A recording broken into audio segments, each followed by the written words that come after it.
So I know a lot of you high schoolers are getting out right now for summer vacation, or you're getting out in the next few weeks, and some of you guys are probably looking for jobs to help pay for a gaming PC, so I thought this video would be relevant right now. In this video, I'm going to be looking at 5 tips for teenagers that might help you get into PC gaming. Starting things off with number 5, it's figure out exactly what you need. What do I mean by this? A lot of you guys probably already have a desktop that you use for your school, checking your email, things like that, just watching YouTube video, day-to-day use. Chances are that desktop has a usable hard drive that you can extract, or some RAM you could use, maybe even the CPU is pretty decent. Hell, the whole PC might be decent except for the graphics card, and at that point all you'd have to do is get a decent power supply and buy a graphics card. That's actually how I got into PC gaming. I had an old HP computer that I used for my schoolwork, and I was like, you know, it has a Core i3, it has 8GB of RAM, let me just go buy a Radeon HD 6670, and I was doing decent gaming, so that might be a cheap option for a lot of you guys with not a lot of money that you can get into PC gaming and get decent performance out of it. But even aside from that, it's just a nice way to save money. You can extract a hard drive, save 50 bucks there,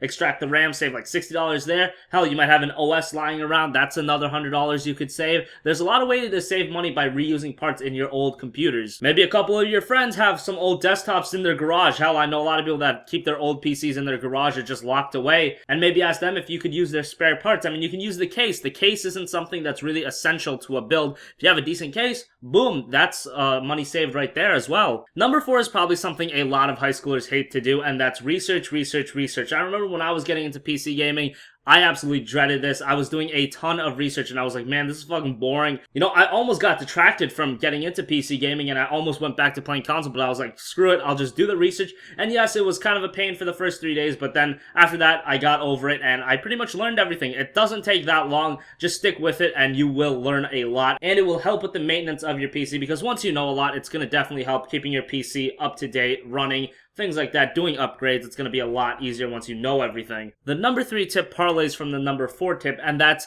don't be afraid of the learning curve. I remember when I was getting into PC gaming, I just looked at all these graphics cards with these different numbers, the CPU, there was Intel, AMD, then for the GPUs, there was ATI, then there was AMD, then there was the NVIDIA 8800 GT, the Radeon HD 5770. I was so fucking confused that my head was about to explode, especially considering the fact that I was 13 years old at the time and I was dumb as fuck. Some will say I am still dumb as fuck, but I would like to disagree with those people. But yes, a lot of you guys are gonna get frustrated with the learning curve. You're gonna be like, why the hell are all these numbers there? Don't get too discouraged by learning all this shit. I know it takes a little bit, but after it, it's actually something really cool to learn about, and when you actually build your PC, it's definitely good that you know all this stuff, know what the parts are, things like that, and again, it helps maintenance with your PC. A lot of times you can fuck around with your parts, figure out if something went wrong, did the RAM go bad, things like that. It's definitely good to do all your research and just not be afraid of the learning curve because everybody's going to go through this, especially if you're a teenager, because I think young adults kind of can get over the fact that there's a bunch of numbers, but I don't know, when I was 13, I was like, dude, fuck this. There is too many numbers in the screen. I suck at math as it is. Don't throw more numbers at me. So for the number 2 tip, it actually goes with the time. It's summer, so what does that mean? I'll let you guys think about that for a second, but I know a lot of people that would get off school, work all of May, all of June, they would save up like $800, $1,000, and then they would buy their PC. All their money they would spend on this PC, they would spend all of it on the PC, get a really nice PC, and then they'd be broke. What happens at the end of June or the beginning of July? That's right, the Steam summer sale. If you spent all your money on your PC and you didn't save any money for the summer sale, man, that's gotta be a shitty feeling. Yes, I know you can pirate games, don't think I'm stupid, but I would prefer nobody to pirate games, especially good games. You can get games like Witcher 2 for like $3.75, you can get Fallout 3 for $2.50, Fallout New Vegas for $2.50, a lot of great games under $5. You're gonna be wanting to pick all of them up, and if you're broke, well, you're shit out of luck, so use a lot of money on your PC, don't get me wrong, but save some money. Buy some games. If you're buying a new PC, you gotta have some games to play. You could be a dick and pirate all the good games, but that's kind of a dick move,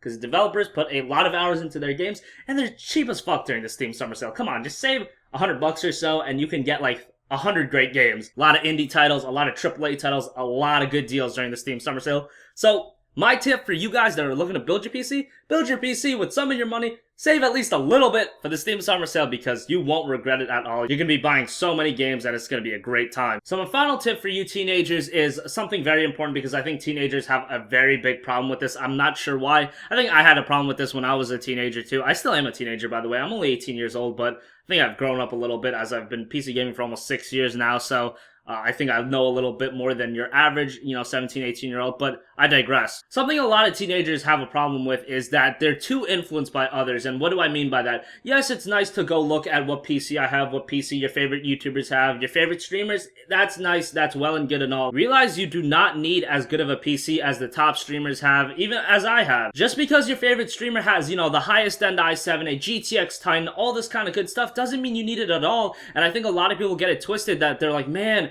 Sodapoppin has a really nice PC. I want a really nice PC. Well, do you think Sodapoppin started off PC gaming with his really nice PC? Not at all. Because, like I said before, when I got into PC gaming, I started off with a Radeon HD 6670 because I was like, hey, this meets my needs. I game at 720p. I don't need something really high-end. And even with the 6670, I was playing the games that I wanted to at the performance I liked, at a resolution that I liked at the time. Find something that suits you. Don't just buy a PC because your favorite streamer has it, because I have it, because XYZ YouTuber has it. That doesn't make any sense at all. You're not building a PC for them, you're building a PC for you. What do you need? Because a lot of kids in high school, they just watch a lot of Twitch streams and they're like, man, these streamers have these i7s, they have two PCs, they have a streaming PC and a gaming PC. Well, do you think they started off that way? Hell no. If you're starting off gaming on a PC and you're young, you're a teenager, it's probably not the best idea to, spend $1,500 on a PC, at least in my opinion. Definitely get something that fits your needs. If you're looking to game on a single monitor at 1080p at decent settings and decent frame rates, definitely don't need to spend $1,500. You can get away with like a $700 build. So my final tip is to get a PC that fits your needs,